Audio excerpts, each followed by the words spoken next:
Hi అండి, నేను మీ అఫ్షల్ సుబాని.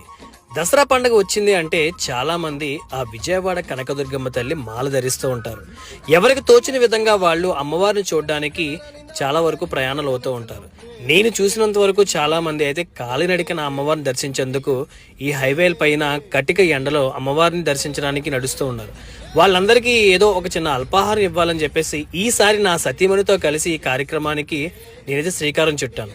ఎంతో మంది భవానులు ఎక్కడెక్కడ నుండో ఈ కటిక ఎండలలో ఎక్కడ 100 కిలోమీటర్లు నడుచుకుంటూ అమ్మవారిని దర్శించడానికి వెళ్తూ ఉన్నారు.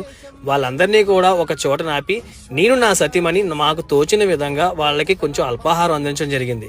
వాళ్ళు చెబుతున్న మాటలు, వాళ్ళ దీక్షగా చేసినటువంటి ఆ ప్రయాణాలు ఇవన్నీ కూడా వాళ్ళ మాటలతో వింటూ ఉంటే నాకు చాలా సంతోషించింది. ఈసారి చిన్న చిన్న పిల్లలు చాలా మంది మాలధారిని ధరించారండోయ్. నేను చేస్తున్నటువంటి ఈ చిరు ప్రయత్నానికి నాకు సపోర్ట్ చేస్తున్నటువంటి ప్రతి ఒక్కరికి కూడా ధన్యవాదాలు.